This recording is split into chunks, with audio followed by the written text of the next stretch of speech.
Y seguimos en este maravilloso programa. Aquí estoy. Nos alegra tener a invitados de lujo. Ha sido una tarde súper enriquecedora, linda, me encantó la entrevista también con Rosmarie.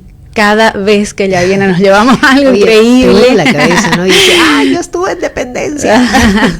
Sí, y ahora tenemos un grande que ya está con nosotros. Tenemos un grande, voy a presentarlo con muchísimo cariño y gracias de verdad. Jacques Giraud, autor del libro Súper Resiliente y experto en transformación personal. Con más de 27 años de experiencia, de hecho, Jacques ha impactado a más de 17,000 personas en 15 países a través de sus seminarios, mentorías y talleres.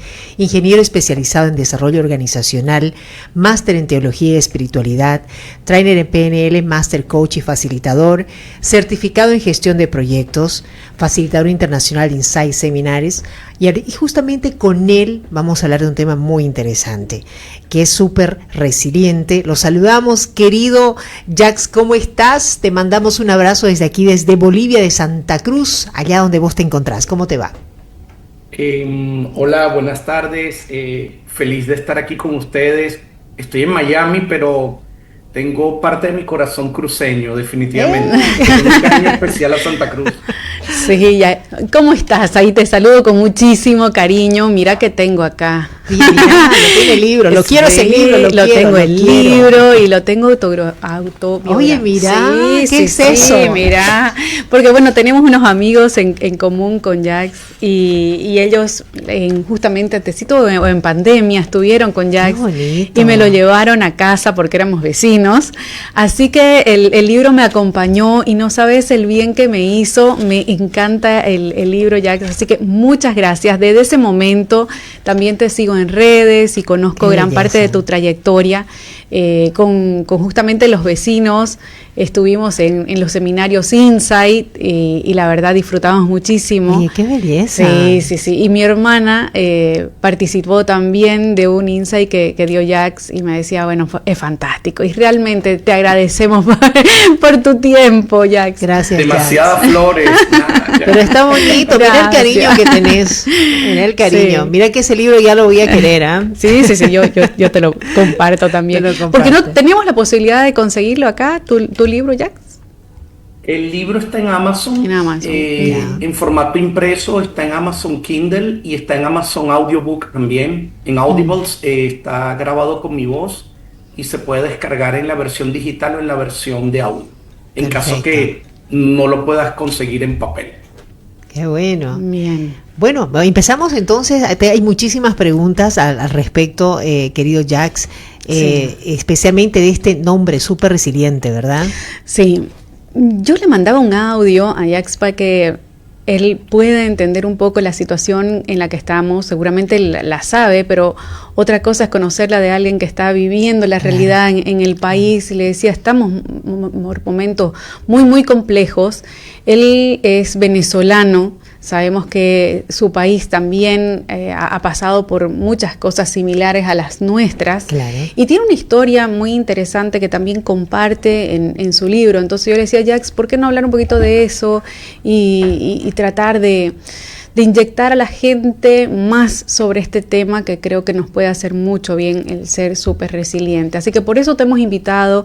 Creemos que sos una autoridad en el tema y que nos podés ayudar con fruto también de tu experiencia y todo lo que venís desarrollando en la temática. Y con eso nos encantaría que puedas contar un poco a la audiencia de repente cómo la experiencia de vida te ayudó a desarrollar esta temática, porque nosotros aprendemos de las historias y creo que en tu libro transmitís justamente lo vivido y cómo a partir de esa experiencia desarrollas este tema. Contanos un poquito acerca de eso. Bueno, gracias de nuevo y bueno, sí, fíjate, yo soy ingeniero y mi maestría es en gerencia de procesos, o sea, más estructurado que eso no hay, y resultó que por algunas situaciones que me tocaron vivir en Venezuela, decidí un poco por terapia escribir mi historia, ¿no? Cuando empecé mi proceso de terapia como para superar toda la situación que había vivido de crisis, decidí escribir, ¿no? Básicamente pasaron cosas como, bueno, mi padre murió en un asesinato, en un acto político contra el que era presidente en Venezuela, el presidente Chávez. ahí empezó un proceso importante de duelo y de manejo de esa situación donde la mezcla de lo familiar y lo político estaba muy presente. Y luego yo estaba trabajando en una institución bancaria en Venezuela en el 2009, hubo una crisis donde el gobierno intervino aproximadamente 14 instituciones financieras para tener un poco de control de los recursos financieros de la banca privada y la banca que tenía algunos proyectos con la banca pública. Y justamente ahí también me tocó pasar una etapa importante de crisis porque me tocó salir del país y dejar todo como lo tenía. Me tuve que ir con lo que tenía puesto básicamente, así fue. Y el gobierno tomó control de la operación del banco donde nosotros trabajábamos y obviamente posterior a eso, debido a un intento de soborno de un funcionario público con la justificación de devolvernos la institución financiera, el que era mi jefe en el banco, con una investigación del FBI en Estados Unidos, detuvieron a esta persona dentro del territorio americano y eso generó una persecución política mayor. Interpol, alerta roja, órdenes de extradición en varios países, obviamente solicitud de asilo político, refugio de las Naciones Unidas, defender el caso ante Interpol, declararme inocente porque era una persecución política y después empecé a recuperar mi vida. Cuando viví toda esa situación en secuencia me di cuenta que parte de lo que me había ayudado era que me había trabajado internamente y decidí obviamente escribir para de alguna manera no solo relatar la historia, sino también relatar cómo tener herramientas te ayudan a ser resiliente, ¿no? Y yo creo que todo esto comienza en una base de autoconfianza, ¿no? De autoestima. Perdón, yo voy a parar ahí un poquito porque vamos a retroceder un poco a esta historia que nos estás contando, tan importante además, porque ha sido todo un proceso, ¿verdad? Desde la muerte de tu padre, desde estos cambios, desde tu trabajo en el banco, desde tu cambio de salir de tu país con la ropa puesta y toda la situación política, social y además policíaca que pasó de investigación y demás. ¿En todo eso estabas con tu familia? ¿O estaba solo? No, parte de mi familia ya se había ido del país porque, como bien saben, casi aproximadamente 8 millones de venezolanos han salido de Venezuela debido a la mala situación política y obviamente el descenso de las oportunidades de crecimiento y desarrollo y la falta de seguridad jurídica para el tema de la propiedad privada. Entonces, parte de mi familia ya había salido del país. El gobierno no persiguió a la familia que quedó en Venezuela. La persecución la centró en mí y obviamente manejar la crisis, tienes mucha razón, no solamente era algo personal, sino el preservar y el cuidar a la familia dentro del territorio Venezuela y fuera era un poco complicado, pero gracias a Dios se logró hacer, pues. Ahora, ahí es lo siguiente. ¿Cómo comenzaste cuando decís comencé a mantener esto que ahora obviamente lo plasmas en escrito, en escritura? ¿Cómo comenzaste a darte cuenta que estabas gestionando internamente todo lo que te estaba pasando? Sí, te iba a decir eso cuando me preguntaste recién. Yo creo que la base de la autoestima o la autoconfianza es el autoconocimiento. Yo no puedo amar lo que no conozco. Claro. Entonces, definitivamente yo había tenido muchos años trabajándome internamente, adquiriendo herramientas que nunca sospeché que las iba a utilizar de esta manera. Pensé que era más por un tema de elección personal y de formación que había decidido trabajarme internamente en distintos procesos como Seminarios Insight y otros y resultó que en el momento de la crisis me ayudó porque lo que hice fue agarrar la caja de herramientas y empezar a usarlas. Yo creo que el autoconocimiento es fundamental para cualquier persona que quiera desarrollar o trabajar su autoconfianza y la autoconfianza es base para cualquier manejo de resiliencia, ¿no? Claro. Ahora, nosotros estamos en una situación donde necesitamos de tu caja de herramientas y te lo decimos desde de lo más profundo, porque claro, vos escuchás la noticia, estás en la calle y todo el mundo te habla de lo mal que estamos, de las necesidades, un momento muy complejo, mucha crisis incluso política, económica, social, y hay un sentimiento incluso ya de pesimismo, ¿no? Y que vamos a estar peor y que esto no se acaba y que es muy largo, etcétera. Y cómo ser resilientes ante todo ello, Jax, que me encantaría saber esas herramientas, esas técnicas que podemos utilizar en este momento. Yo tengo muy buenos amigos y tenemos algunos amigos en común que me van contando, y yo siempre pregunto si definitivamente la hoja de ruta ya es una hoja de ruta similar a Venezuela. Yo creo que la base de todo es que el proceso de resiliencia es de adentro hacia afuera. ¿A qué me refiero? ¿Cómo yo me relaciono a la crisis? Obviamente tengo que empezar a observar qué tipo de pensamientos yo estoy eligiendo tener. Bien. Y qué tipo de emociones se hacen presentes. Si yo no tengo una gestión correcta de esos pensamientos y esas emociones, yo entro en estados de emociones alteradas, sí, donde eso puede generar frustración, desaliento, desamparo. Creo que mi primera herramienta es observación interna, ¿no? Que estoy permitiendo que entre a mí, en mi sistema, y que estoy permitiendo que digiera mi sistema. Yo algo que hice cuando empecé a manejar mi situación de crisis fue que dejé de ver cualquier tipo de noticias que no fueran noticias con la información validada. Ay, qué bueno. Yo creo que eso es importante, sí, súper importante. Porque no solamente las historias de cada persona, sino lo que hay en la media, si no está validado, si no es veraz, hace mucho daño. Y lo segundo que creo que hice fue empezar a trabajar un poco dentro de toda esa estructura que, por ser ingeniero, tengo, sí, es trabajar un poco mi flexibilidad y mi adaptabilidad, porque es difícil cuando tú estás dentro de tu zona de comodidad ser flexible y adaptable ante el cambio. Y como estas son situaciones que nosotros no podemos controlar porque son situaciones externas, sí, lo único que nos toca es manejarlo adentro. Claro. Y a veces la curva de cambio tiene un momento de duelo, tiene un momento de frustración, de tocar fondo, y ahí es donde la aceptación es clave, y no solo la aceptación, sino descubrir que puedo aprender de toda esta situación, porque parte de lo que me ayudó a mí a superar mi crisis es entender que yo necesitaba aprender algo de todo eso que yo estaba viviendo, que no era ni un castigo, ni un karma, ni ninguna situación, claro, que lo podríamos ponerle esos títulos. Sí puede haber algo de karma, obviamente, pero era entender y aprender que estaba ahí para mí. Claro, o sea, no te victimizaste. No, definitivamente no, y parte de la adaptabilidad y el manejo del duelo es no victimizarte. Correcto. Bien. Ahora ya implicaría, perdón que interrumpo, implicaría como una actitud de hacerte cargo. Claro, y cuando digo hacerme cargo, no es desde el concepto de la responsabilidad como castigo o como obligación, sino desde el concepto de la responsabilidad de hacerme cargo. ¿Qué está pasando dentro de mí? ¿Qué hago con eso?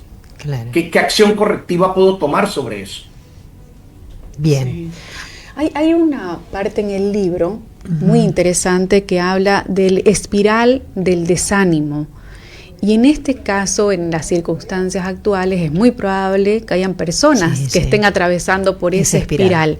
Me encantaría, Jax, que puedas comentarnos en qué consiste, cuáles son esas etapas que tiene el espiral y de pronto también cómo salir de herramientas, ¿no?, para salir. Sí.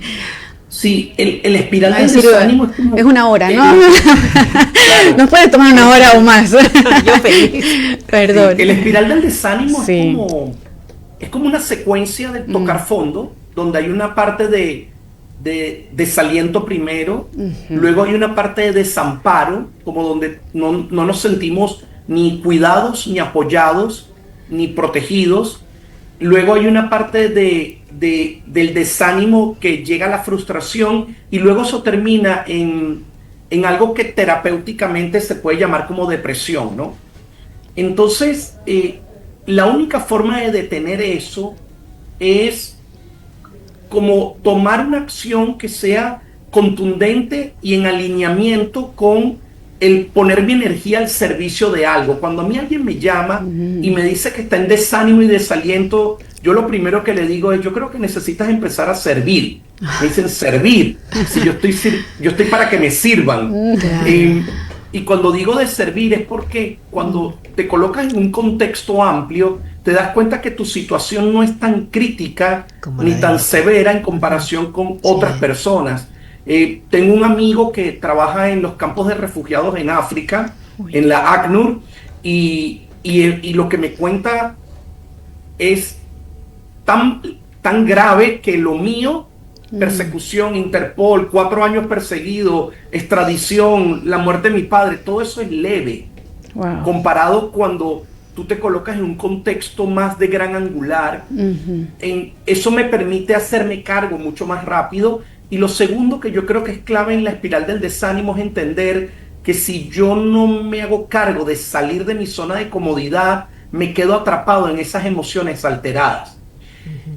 Y entender que la emoción es producto, consecuencia de un pensamiento recurrente, de una creencia negativa, implica que yo necesito trabajar esas creencias y reencuadrar. Reencuadrar es una técnica de la programación neurolingüística que significa como darle una visión distinta a esa situación que estás viviendo, y nosotros, como estamos atrapados en nuestra propia creencia o propia forma de ver las cosas, no logramos reencuadrar. Que fue lo que me pasó a mí en Venezuela. Yo me quedé años en Venezuela esperando que la situación mejorara, o que algo iba a cambiar, cuando en realidad no estaba en manos mías.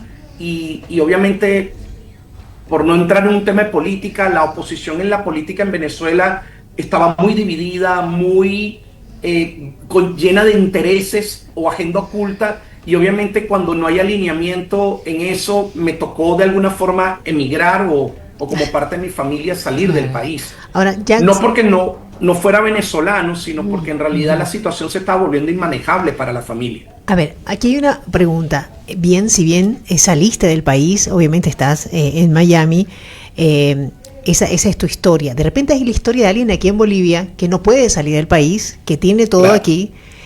¿Qué puede hacer? ¿Cómo de repente usar esas herramientas para llegar a esa meseta de decir, ok, ya pasé la tormenta y puedo seguir? Bueno, lo primero es entender el proceso con la meseta.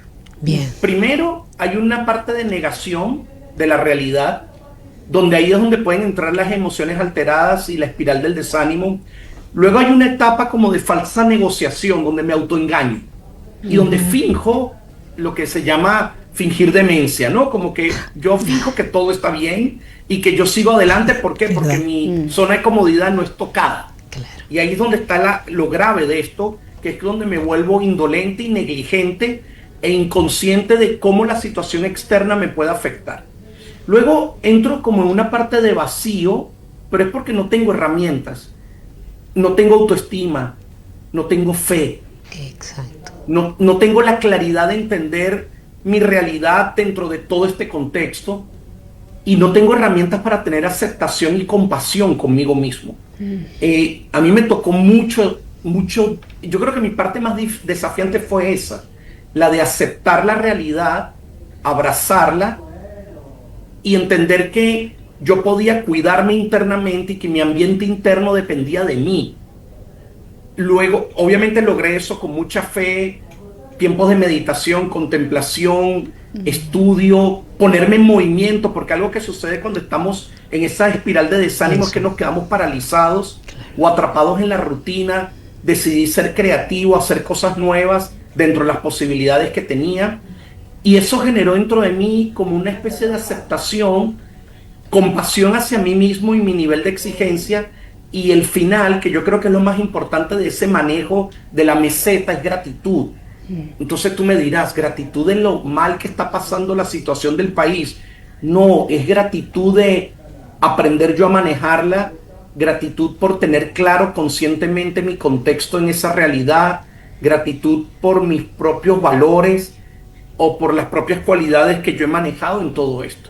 Claro. Entonces, eso para mí fue lo más difícil. Y encontrar la bendición oculta detrás de todo eso, yo creo que es lo más difícil para cualquier proceso de crisis o duelo. ¿Cuál fue la bendición oculta para mí? Abrir mis horizontes, abrir mis destinos, escribir un libro, enseñar a la gente sobre esto. Qué bonito. Para la familia también abrir nuevos destinos, crear nuevas formas de comunicación y relaciones con la familia, porque estamos todos muy separados físicamente, no internamente. Entonces, creo que encontrar esa bendición oculta me dio una profunda plenitud y paz. Qué bueno. No satisfacción, porque satisfacción no hay porque me fui de mi país. Claro.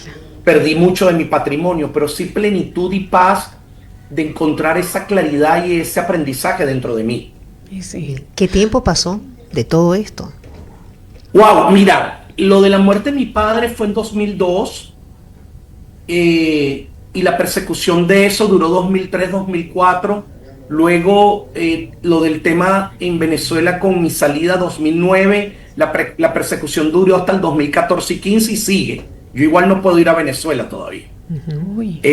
Pero legalmente soy inocente de cualquier medida, todas las órdenes de extradición se desestimaron, soy ciudadano americano y ya puedo viajar para cualquier lado, pero no puedo volver a Venezuela porque obviamente el sistema de justicia ahí está controlado y ahí no hay forma de defenderse jurídicamente y no hay Estado de Derecho, entonces se me hace difícil defenderme ahí. Tu proceso. Tal vez esa es la parte donde no estoy satisfecho. Pero bueno. en la otra parte sí estoy en paz y pleno con lo que he logrado y lo que ha avanzado internamente con respecto a toda esa situación. Qué belleza. Ese proceso justamente de aprendizaje en la interna y de dar y compartir como lo está, ¿cuánto tiempo duró? Wow, mira, yo creo que duró como unos 6-7 años porque los duelos son así, porque el duelo tampoco era un tema de drama. Mi duelo fue... Bien. Digamos que el primer año hubo drama, porque uno le mete drama, somos latinos y naturalmente tenemos emociones presentes, pero después ese drama se transformó como en nostalgia, esa nostalgia se transformó como en entendimiento, sabiduría y al final se transformó en conciencia. Mira, yo te diría unos 6-7 años. Uy, sí. Ahora, Jax, hablabas de la zona de comodidad, ¿no? Eso decías, zona de comodidad. En ese caso, ¿crees que situaciones como la que estamos pasando, de crisis, nos lleva a salir justamente de esa zona de comodidad y entrar a otra? ¿Cuál es esa otra zona en la que tenemos que ingresar? Incluso que nos puede impulsar a transformarnos, a hacer cosas positivas, a desarrollar proyectos, a escribir un libro, no lo sé, pero en esa zona de comodidad capaz que no. Y la situación hoy nos está impulsando a algo distinto. Nos empuja, ¿no? ¿A dónde nos empuja? ¿Y qué dirías de ese salto? Diría dos cosas. La primera, que la zona de comodidad, cuando salgo, se puede transformar en zona de aprendizaje para explorar.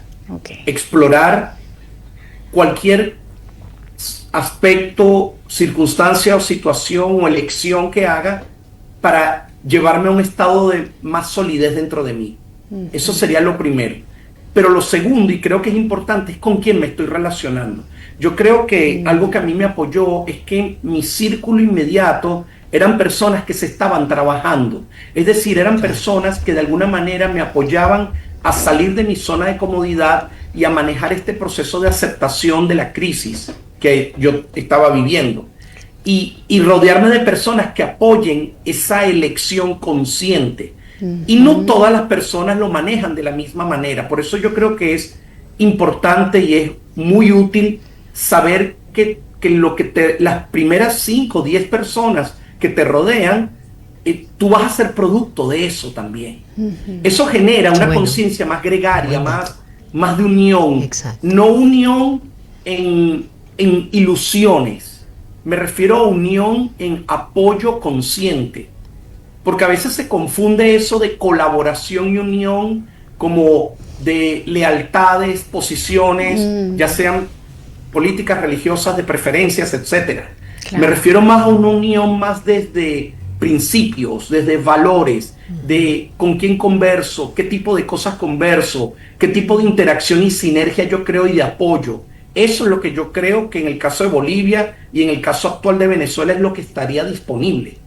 Porque en verdad todo lo demás está como en contra. Así es, así es. Qué bueno. Bueno, y aquí mi pregunta es, ¿cuándo en todo este proceso vas a alcanzar la satisfacción?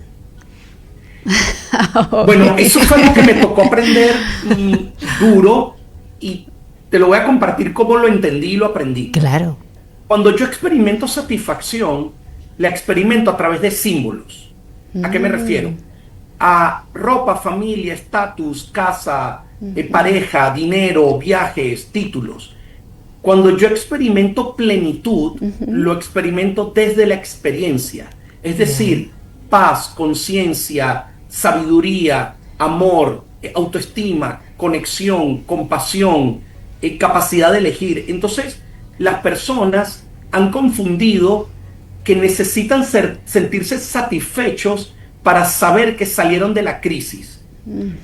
En realidad, lo que yo hablo en mi libro y yo lo que promuevo es que se enfoquen más en la experiencia, en el aprendizaje para alcanzar más plenitud, porque cuando el símbolo se diluye, la satisfacción se va.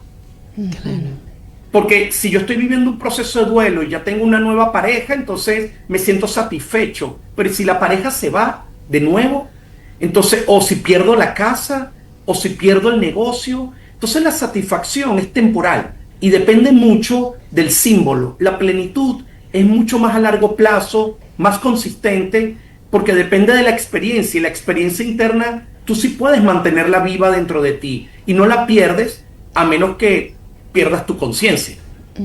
Claro, la tienes a pesar de lo que pase. Entonces, yo promuevo más la plenitud. Claro, vivimos en sociedades donde los símbolos son importantes, y por eso se empuja y se como que se alaba la satisfacción. Pero yo creo que la satisfacción es temporal cuando no tienes la conciencia de valorar tu propia experiencia interna. Y yo creo que ahí es donde tenemos que apuntar cuando vivimos situaciones que no podemos manejar afuera, pero sí adentro. Jacques Giroux, qué interesante lo que nos decís. Yo estoy encantadísima, Aldana, la verdad que acertadísimo tener a un grande como este hombre que nos ha dado muchísimas cosas. Vale la pena volver a escuchar esta entrevista, así que en una próxima oportunidad nos gustaría invitarte nuevamente para seguir hablando de estos temas. Es necesario escuchar personas, como decía Aldana, con autoridad porque lo vivieron y que puedan contarnos y hablarnos desde su experiencia. Yo creo que te agradecemos y te abrazamos desde aquí.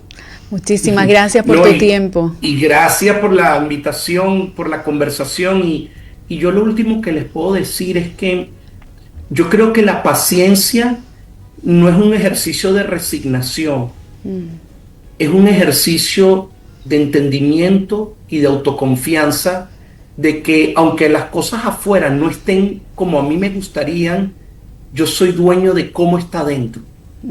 Y yo creo que eso es importante. Así que hay que ser pacientes. Hay que ser pacientes. Qué lindo. Lindos mensajes. Muchísimas gracias por tu tiempo, tu sabiduría que la has compartido con nosotros, y esperamos que no sea la última vez que estés en Aquí Estoy. Vas a ser nuestro invitado más adelante. Muchas gracias. Y ojalá también puedas venir a Bolivia, que tiene gente que te quiere acá. Sé que hay mucha gente que lo conoce, que lo quiere, que lo sigue. Así que, bueno, en cualquier momento te vamos a estar viendo. Gracias por este espacio. Un abrazo, Jacques. Y gracias por la invitación. Un beso a ambas y cuídense mucho, ¿ok? Chao. Chao, que estés muy bien. Que estés muy bien. Chao. Uy, qué cosas nos ha dejado, ¿eh? Esas herramientas, hay que aplicarlas. Herramientas, mira, son temas muy, muy profundos, y mira qué interesante el poder llevarte hoy herramientas, pero también esta otra nueva mirada de cómo, a pesar de, podemos seguir trabajando en nosotros. Vale la pena dejar de quejarse y comenzar a pensar en qué tengo yo para aportar y qué tengo yo para seguir creciendo, para seguir desarrollándome y ser más consciente de las decisiones que voy tomando. No nos quedemos en nuestra propia historia, contándonos historias que no son las verdaderas, sino esta realidad y veamos con quién nos juntamos también. Ah, qué bonito, entorno, ¿no? Sí. ¿no? El entorno hace mucho en nuestra vida y en nuestra mente. Sí, me encantó lo del agradecimiento también. Sí, hay que agradecer. Y luego, bueno, hablar de esta zona de comodidad, que también me gusta mucho, que nos es difícil salir de la zona de comodidad. Vamos a zona de confort, que le dicen todos. Sí. Bueno, me encantó. Vamos a volverlo a tener a Jacques, no ahora, pero en una próxima oportunidad hay que tenerlo. Dale. Así es. Gracias a vos por tener esta gente, personajes espectaculares todos los miércoles. Vamos a la pausa y ya volvemos.